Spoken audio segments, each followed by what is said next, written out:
Welcome student, diploma civil second year fourth semester, subject irrigation engineering. Irrigation engineering में जो हम topic पढ़ा रहे थे उसी से आगे आउटलेट का टॉपिक लिया हमने। Outlet means Moga. तो आउटलेट किसी नहर या डिस्ट्रीब्यूशन नहर से निकलने वाली वाटर कोर्स के शीर्ष पर निर्मित संरचना मोगा कहलाती है। किसी माइनर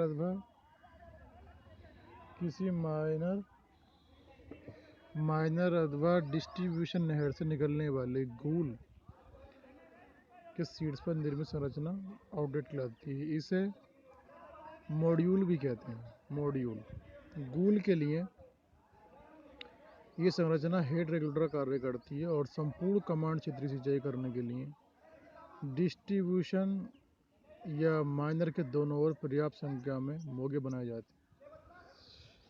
तो मोगा जो हमारा है, कोई भी हमारे पास डिस्ट्रीब्यूशन नहर से निकलने वाली गूल, ये कोई नहर आ रही है, इसमें से हमने कोई गूल काटी, नहर काटे, नहर से जो भी हम पानी लेंगे तो गूल के जरिए लेंगे। तो वो नहर के ऊपर जो भी हमारे पास गूल होगी, उस गूल पे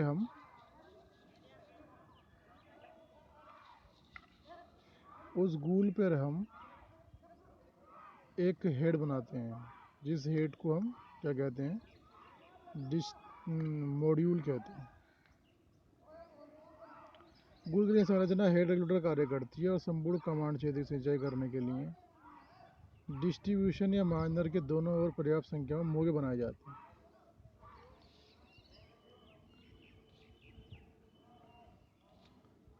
गूल का रख रखाव उस क्षेत्रीय किसानों द्वारा किया जाता है, जबकि माइनर अथवा डिस्ट्रीब्यूशन की रख रखाव की जिम्मेदारी प्रदेश सरकार की होती है।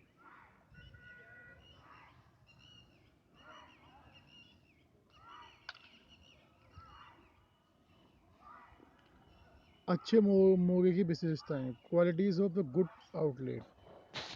अच्छे मोगे की क्या क्या विशेषताएं होनी चाहिए? अच्छे मोगे आउटलेट पूर्व निर्धारित डिस्चार्ज देने वाला होना चाहिए और कमांड क्षेत्र की आवश्यकता के अनुसार ही मोगे का डिज़ाइन होना चाहिए। मोगा सस्ता, टिकाऊ और दृढ़ होना चाहिए, यानी कि मोगा ऐसा होना चाहिए ताकि इसमें पाँच होने पर टूटा टाटा ना, एक मजबूत होना चाहिए और मोगे का डिज़ाइन सरल होना चाहिए।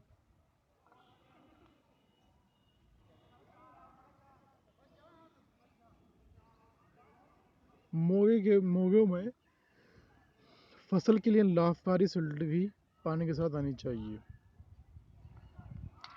क्योंकि सिल्ट आने से क्या होता है, हमारी मिट्टी उपजाऊ होती है, जिससे पैदावार हमारी बढ़ जाती है। इसलिए मोगों का डिज़ाइन सरल होना चाहिए और मोगों में फसलों के लिए लाभकारी सिल्ट भी पानी के साथ आनी चाहिए। कम हेड पर भी मोगे से पर्याप्त डिस्चार्ज होना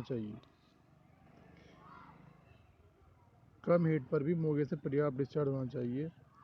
मोगे की बनावट ऐसी होनी चाहिए कि किसान इसमें दखलंदाजी न कर सके।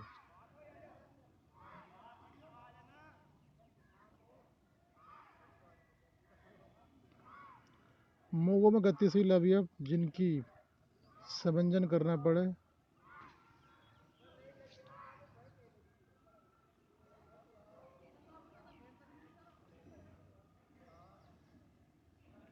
मोगों में गूल में पहुंचाने वाले पानी में यथा शीर्षहानि संभव नहीं होनी चाहिए।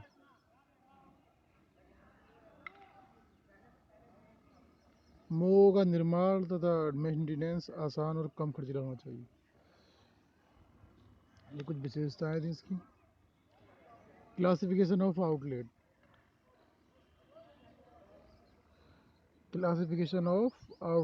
यानी कि मोगों का वर्गीकरण।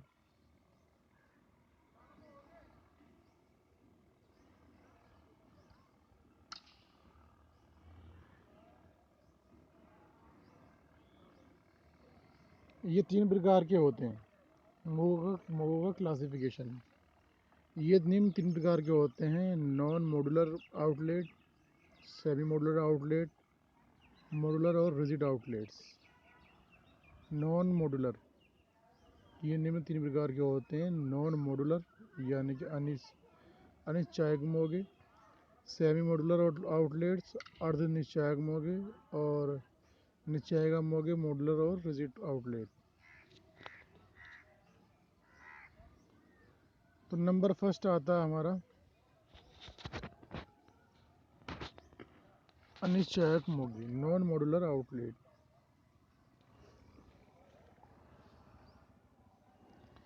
ऐसे मोगे, ऐसे आउटलेट जिनका डिस्चार्ज नहर के गूल के जल स्तर के अंत में निर्भर करता है, अनिश्चायक मोगे कहलाते हैं। और नहर और गूल के जल स्तर में अनिश्चित परिवर्तन के कारण मोगे का डिस्चार्ज भी अनिश्चित हो जाता है, इसलिए ये अनिश्चायक मोगे कहलाते हैं। वे मोगे नहर के तटबंध में आयताकार अथवा वृत्ताकार छिद्र करके बनाए जाते हैं। आयताकार छिद्र ईंट चिनाई द्वारा और वृत्ताकार छिद्र पाइप लाइन डालकर बनाए जाते हैं। तो डिस्ट्रीब्यूशन कैनाल का एक फिगर दिखा रखा नॉन मॉड्यूलर आउटलेट्स। तो नॉन मॉड्यूलर आउटलेट्स में उन्होंने बताया कि हमारा एक नॉन मॉड्यूलर आउटलेट्स है।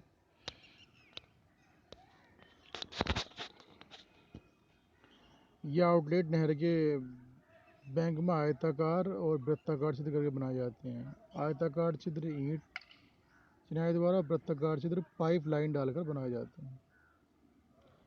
इनकी डायरेक्शन नहर की लंब दिशा में रखी जाती है और पाइप लाइन 10 से 30 सेंटीमीटर व्यास के पाइप से निर्मित की जाती है। ये नहर के जल स्तर से लगभग 22.5 सेंटीमीटर नीचे लगाए जाते हैं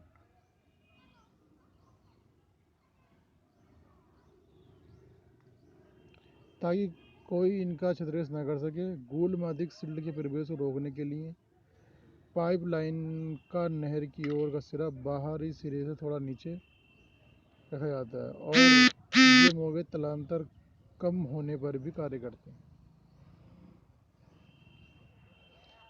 यही जगह ये मोगे अत्यंत उपयोगी होते हैं।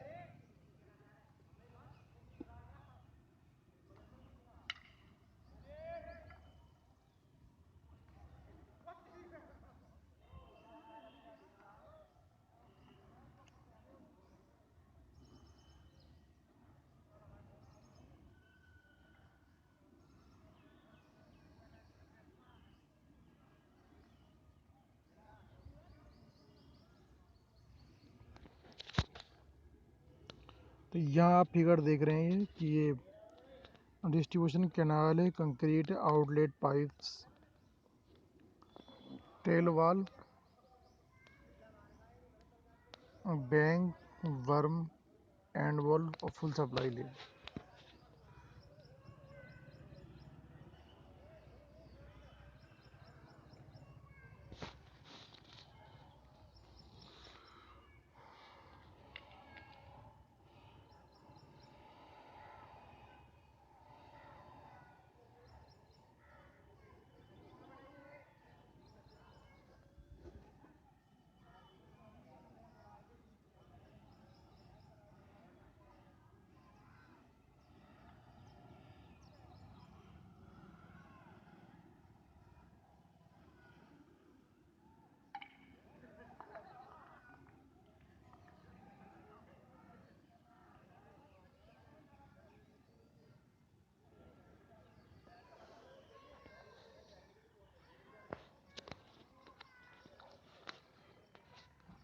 तो नॉन मॉड्यूलर आउटलेट का फिगर दिखा रखा है ये। इसके अलावा अतः semi modular outlets, semi modular outlets अर्ध निश्चायिक मोड।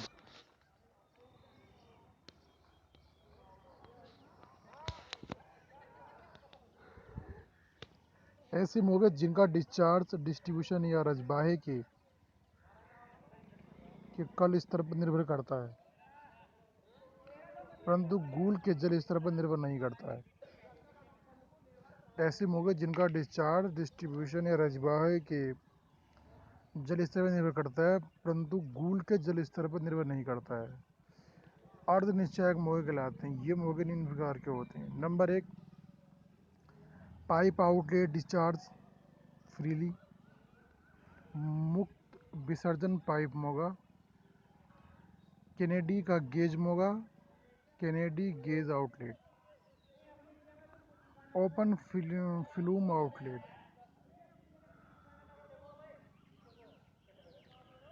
ओपन फ्लूम आउटलेट, ये नंबर 3 है हमारा, open flume outlet.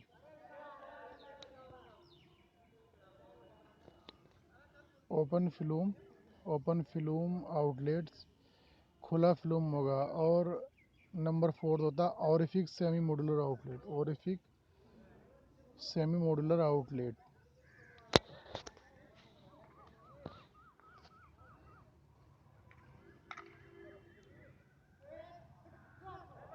Pipe outlet discharge freely, Kennedy gauge outlet, open flume outlet, orifice semi modular outlet, मुक्त विसर्जन पाइप मोगा। पाइपलाइन का गूल की ओर का सिरा मुक्त रूप से विसर्जन करता है, अतः इस डिस्चार्ज का कोई भी संबंध गूल के जल स्तर से नहीं होता है। ये रजबाहे का जल स्तर ही निर्भर करता है। इनकी दक्षता अधिक होती है और इनका यूज़ उन स्थानों पर किया जा सकता है जहाँ पर रजबाहे तथा गूल के जल स्तर में अंतर अधिक हो। इसमें सिल्ट भी पर्याप्त मात्रा में पानी के साथ आ जाती है। तो पाइप आउटलेट डिस्चार्ज में सिल्ट भी आ जाती है। और कैनेडी का गेज मोगा, सिंचाई विभाग पंजाब के मुख्य अभियंता R.D. कैनेडी द्वारा इस मोगे की खोज की गई थी। इसमें नहर को डलवा लोहे का एक घंटा मुखी ओरिफिस होता है, दूसरा सिरा चैम्बर से जुड़ा होता है और इस कक्ष के ऊपर एक एयर वेंट पाइप जुड़ा रहता है और कक्ष के दूसरे सिरे पर बढ़ते व्यास का शंक्वाकार पाइप जुड़ा होता है जो दूसरे सिरे पर कंक्रीट पाइप से जुड़ा होता है। इस कंक्रीट पाइप से होकर पानी गूल में निकलता है और वायु पाइप का सहारा देने के लिए एंगल आयरन का आलम लगाया जाता है। इस बेंड पाइप पर एक गेज इनेमल द्वारा बना दिया जाता है और मोगे में बेंड पाइप लगा देने से मोगे में विसर्जन वायुदाब पर होता है। निम्न कमियों के कारण ये मोगे अधिक प्रचलित नहीं हुए।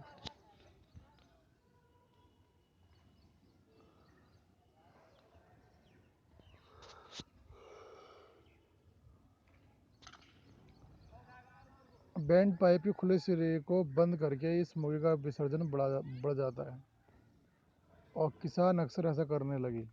बैंड पाइप के खुले सिरे को बंद करके इस मोगे का निर्माण लागत अधिक होती है।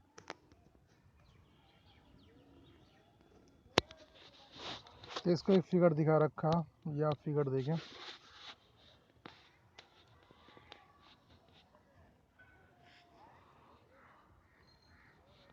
ये bed well the mouthed orifice expanding pipe, angle iron stay bend pipe, bank FSL concrete pipe,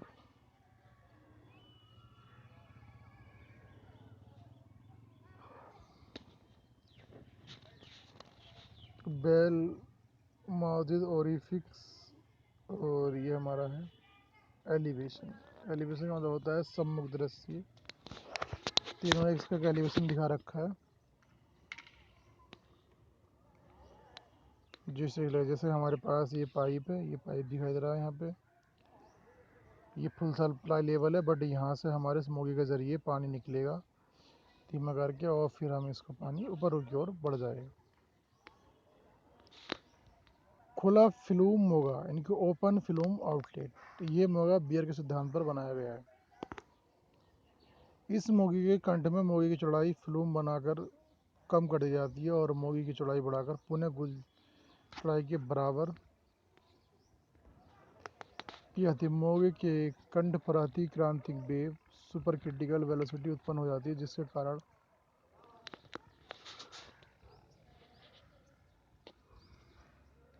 कंठ हाइड्रोलिक जंप उत्पन्न हो जाता है। इसके कारण ही गूल के जल स्तर का मोगा के डिस्चार्ज पर कोई प्रभाव नहीं पड़ता है। इस मोगे का डिस्चार्ज Q बराबर CBH की पावर 3/2 पर ज्ञात किया जाता है, जहाँ Q डिस्चार्ज, B कंठ, H शिखर पर पानी की गहराई और C बराबर 1 नियतांक।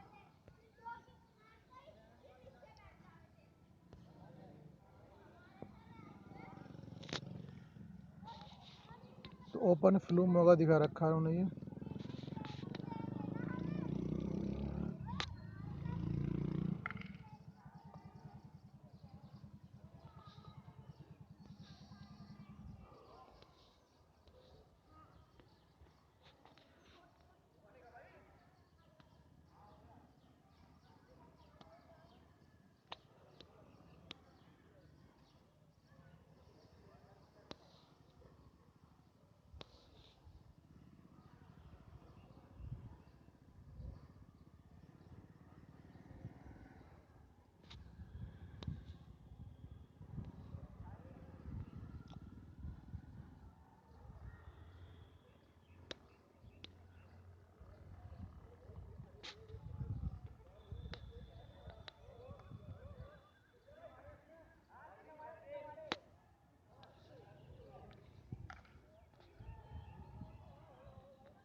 ओरिफिस अर्ध निश्चायक मोगा। Orifice semi modular outlet. Orifice semi modular outlet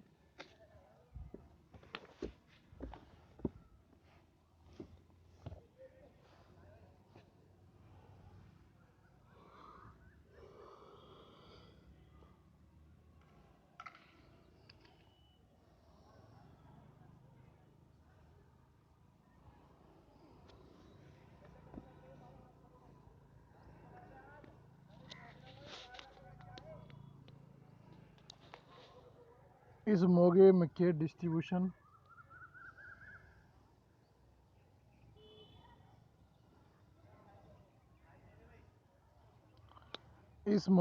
distribution या रजवाहे की ओर से सिरे पर एक ओरिफिक लगा होता है।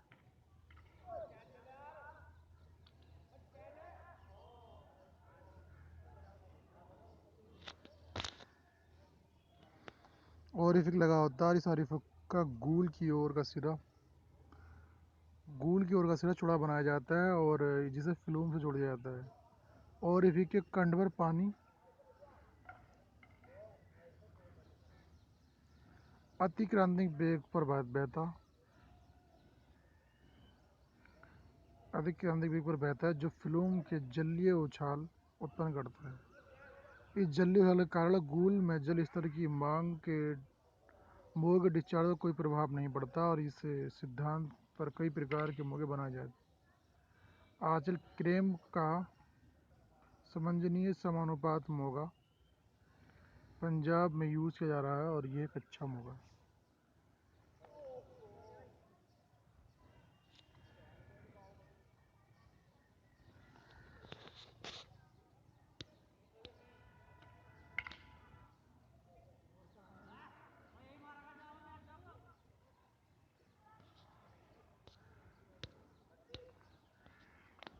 तो ये वाला जो मोगा है, यहाँ पे इसका जो आउटलेट है यहाँ पे बड़ा कर दिया गया है ताकि आसानी के साथ पानी का फ्लो हो सके।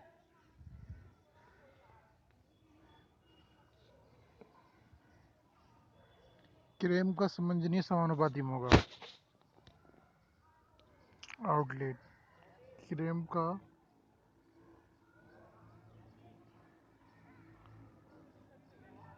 का समंजनीय समानुपाती मोगा।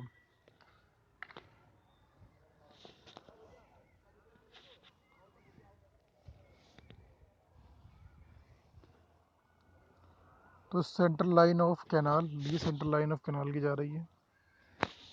इसी तरीके से वाटर कोर्स, मॉड्यूलर और रिजिड आउटलेट, ऐसे मुख्य जिनका डिस्चार्ज डिस्ट्रीब्यूशन रजवाहे के जल स्तर एवं गूल के जल स्तर के अंतर पर निर्भर नहीं करता। निश्चायक मोगे कहलाते हैं, मॉड्यूलर रिजिड आउटलेट कहलाते हैं।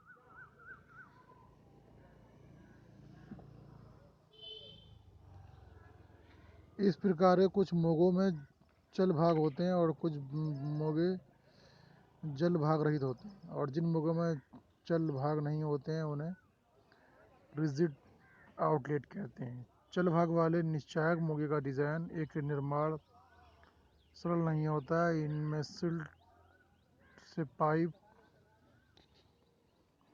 बंद हो जाने की संभावना होती है और इसमें सीड्स हानि अधिक होती है। इसमें चल भाग घर्षण और जंग लगने के कारण खराब हो जाते हैं। इनका निर्माण व्यय भी काफ़ी अधिक आता है, इसलिए चल भाग वाले मोगे का प्रचलन नहीं है। इनके स्थान पर चल भाग रहित अनिश्चायक मोगे ही बनाए जा रहे हैं। इन्हें फूटे module, Spanish module, Gibbs module एवं खन्ना या ये मॉड्यूल चल भाग रहित है। इनमें निम्न दो मोगे ही प्रमुख रूप से यूज किए जाते हैं। Number 1, Gibbs rigid module.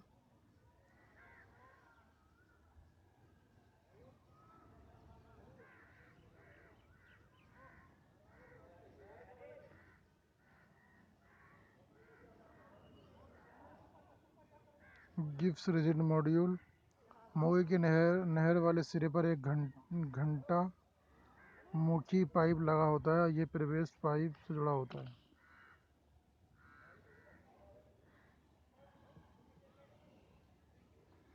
प्रवेश पाइप को उठाते हुए पाइप से जोड़ा जाता है और यह पाइप स्पाइरल आकार में ऊपर उठकर अर्धवृत्ताकार भंवर कक्ष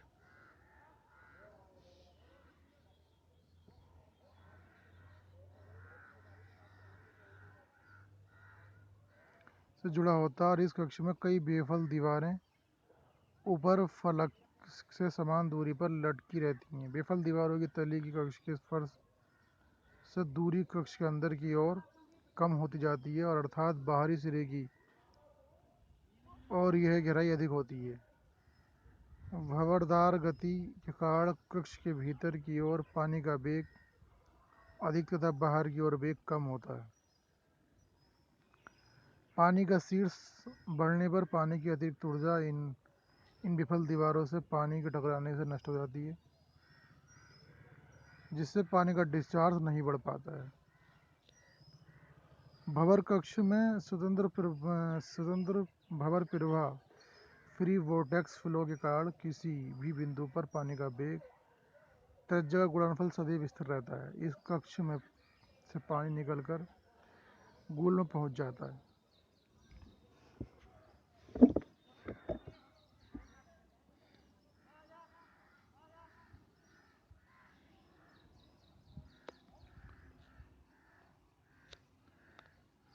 खन्ना का निश्चायिक मोगा, खन्ना रिजिड मॉड्यूल्स।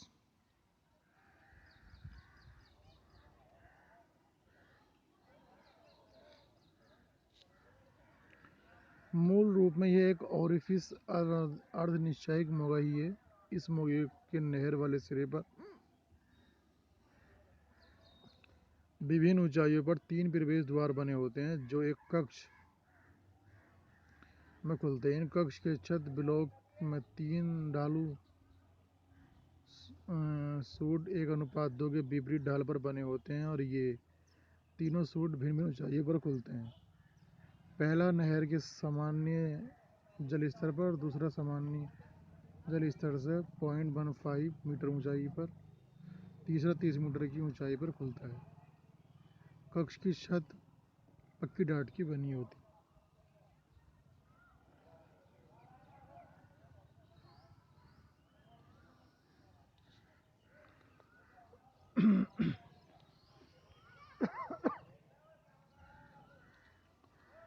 जब डिस्ट्रीब्यूशन रजवाहे में जल स्तर सामान्य रहता है तब मोगा ओरिफिस अर्धनिश्चायक मोगे की भांति कार्य करता है, मगर जब रजवाहे में जल का स्तर बढ़ता है तब ये सबसे ऊपरी प्रवेश द्वार से होकर कक्ष में जल स्तर को ऊंचा उठाने लगता है। जब यह प्रथम ढालू सूट के ऊपर ऊपरी सिरे से ऊंचा हो जाता है तो यह प्रथम सूट में प्रवेश करके मोगे में आने वाले पानी में विपरीत दिशा में टकराता है, जिससे पानी की अतिरिक्त ऊर्जा नष्ट हो जाती है और जल स्तर ऊंचा होने के उपरांत भी मोगे में डिस्चार्ज अधिक नहीं हो पाता।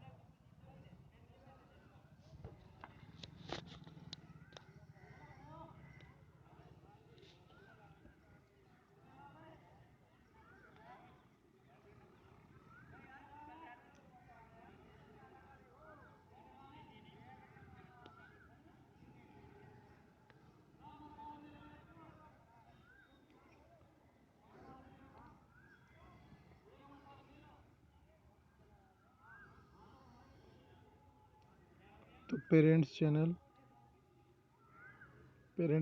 The ED chamber inlet pipe, तो ये इनलेट पाइप है, यहाँ से इनलेट पाइप के जरिए यहाँ से गयम और ये पानी रीजिंग पाइप घूमता हुआ कुछ बेफल वालों से होता हुआ फिर इस तरीके से बाहर की ओर निकले। तो spout one in the 10 the fill the channel divergence.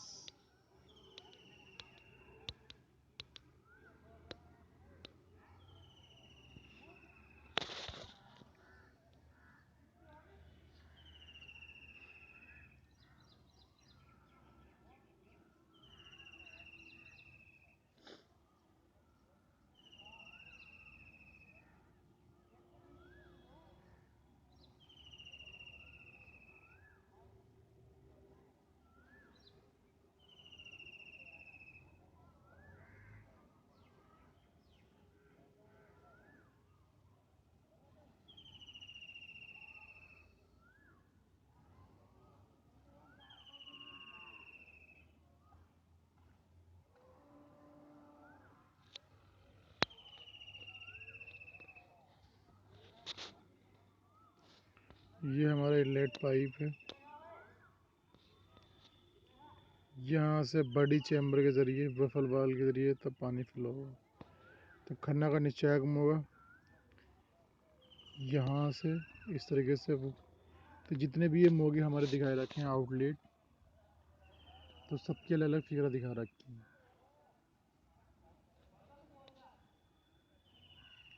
तो निश्चायक मोगे, खन्ना का निश्चायक मोगा और ग्रिफ्स रिजिड मॉड्यूल सबकी फिगर है। ओरिफिस सेमी मॉडुलर आउटलेट,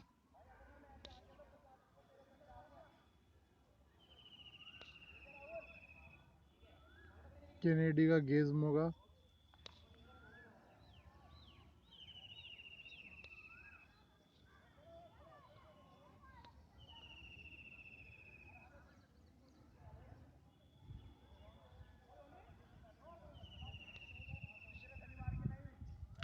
तो क्लासिफिकेशन ऑफ आउटलेट जो बताया हमने 3 प्रकार के होते हैं, non modular outlet, semi modular और modular rigid modular.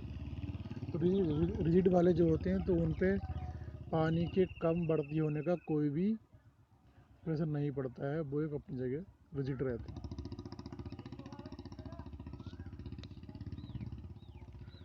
Qualities of good outlets, तो अच्छा जो हमारा आउटलेट्स होना चाहिए उसके अंदर जो क्वालिटी होनी चाहिए, अब ये दोबारा पढ़ लीजिए इसको। मोगा पूर्व निर्धारित डिस्चार्ज देने वाला होना चाहिए। कमांड क्षेत्र की आवश्यकता के अनुसार ही मोगे का डिज़ाइन होना चाहिए, कमांड क्षेत्र के हिसाब से ही इसका डिज़ाइन होना चाहिए। मोगा सस्ता टिकाऊ दृढ़ होना चाहिए। जब भी हम कोई आउटलेट्स बनाएं तो वो एक सस्ता भी हो और टिकाऊ भी होना चाहिए।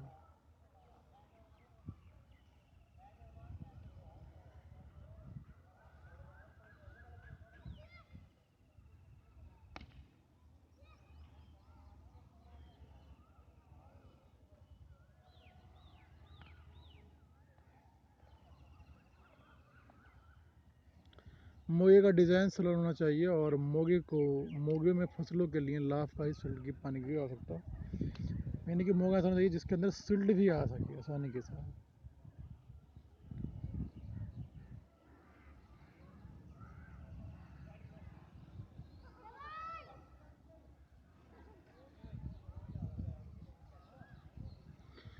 मोगे में फसलों के लिए लाभकारी सिल्ड भी पानी के साथ आनी चाहिए और क्रम हेड पर भी मोगे के पर्याप्त डिस्चार्ज होना चाहिए। मोगे की बनावट ऐसी होनी चाहिए जिससे कि टेम्परेरिंग ना कर सके, कोई इसके अंदर दखलंदाजी ना कर सके। और मोगे में गतिशील अवयव जिनका समंजन एडजस्टमेंट करना पड़े नहीं होना चाहिए। मोगों में से गूल में पहुंचने वाले पानी में यथा शीर्ष हानि संभव नहीं होनी चाहिए, यानी कि शीर्ष हानि भी नहीं होनी चाहिए। और मुर्गे का निर्माण तथा अनुरक्षण आसान और कम खर्चीला होना चाहिए। तो ये हमने जो टॉपिक लिया मुर्गे का लिया आउटलेट हमारा ऐसा होना चाहिए जो कम खर्चा हो, कम मेंटेनेंस हो और टिकाऊ होना चाहिए।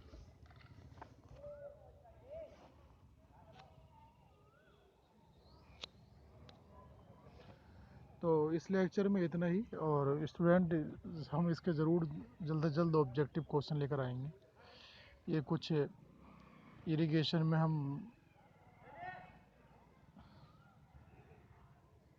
स्टडी कर रहे थे ताकि कुछ ना कुछ इसको हम थोड़ा डीप से स्टडी करें, और कुछ जब हमें ऑब्जेक्टिव पे भी ध्यान देना है तो ऑब्जेक्टिव भी क्वेश्चन लगातार हम आपके लिए तैयार कर रहे हैं। आने वाला जो अगला टेस्ट होगा वो सारे ऑब्जेक्टिव क्वेश्चनों का ही होगा, क्योंकि आपका जो मेन एग्ज़ाम है वो सब ऑब्जेक्टिव क्वेश्चनों का ही आएगा, इसलिए हम ऑब्जेक्टिव पर ही फोकस करें।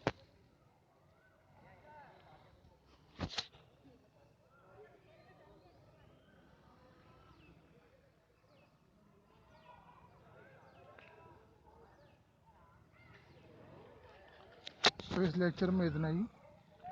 Thank you class.